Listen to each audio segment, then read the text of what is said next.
Karnataka YouTube चॅनलला like, subscribe, share करण्यास फडणवीस, शिंदे, पवार, राणे, सुमैया, शेलार, फौज तो तुम्हारी सारी है, लेकिन मातोश्री पे बैठा हुआ हमारा राजा आज भी तुम सब पे भारी है, असे सन्माननीय उद्धव साहेब ठाकरे. पण सन्माननीय उद्धव साहेब ठाकरे यांनी ज्या दिवशी मला जिल्हा प्रमुख करायचं असं ठरवलं आणि ज्या दिवशी मी मातोश्रीवर होतो त्या दिवशी उद्धव साहेबांनी मला बोलवून बसून आवर्जून एक गोष्ट सांगितली की पराग बघ, तुझा जिल्हा हा गाडगेबाबाचा जिल्हा आहे आणि गाडगेबाबाकडे गोधडी होती आणि आपल्या जिल्ह्यातल्या शिवसेनेची गोधडी ही फाटली नाही, त्यांच्या चिंध्या झालेल्या आहेत.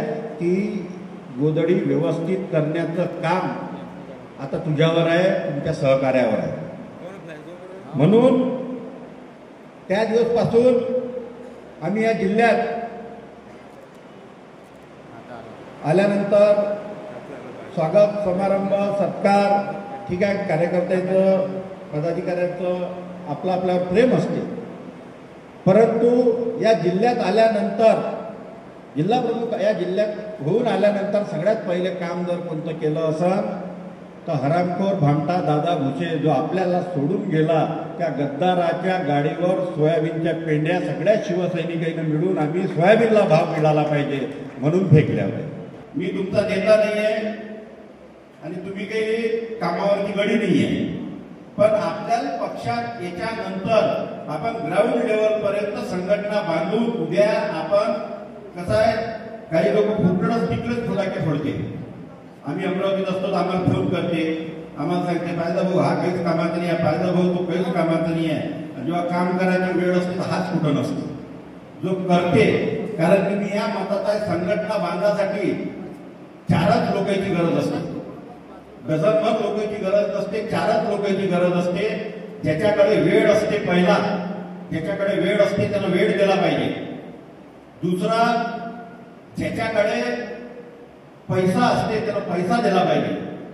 तिसरा, ज्याच्याकडे वेळही नसते आणि पैसाही नसते पण तो अंगानं अंग मेहनत घेऊ शकते, कष्ट करू शकते, त्या तिसऱ्या माणसानं अंग मेहनतीनं कष्ट केलं पाहिजे. आणि सर्वात महत्वाचा माणूस ह्या 4 पैकी असते चौथा. कारण की वेळवाला वेळ घेऊन देते, पैसेवाला पैसेही घेऊन देते आणि झेंडे बांधणारा बिचारा तो कष्ट अंग मेहनत कष्टही करते. पण हा चौथा असते, हा सगळ्यात महत्वाचा असते. हा चौथा हा काहीच करत नाही, हा फक्त काळ्या करत राहते. चौथा पैसेही देत नाही, हाल काय करायला लागते म्हणते.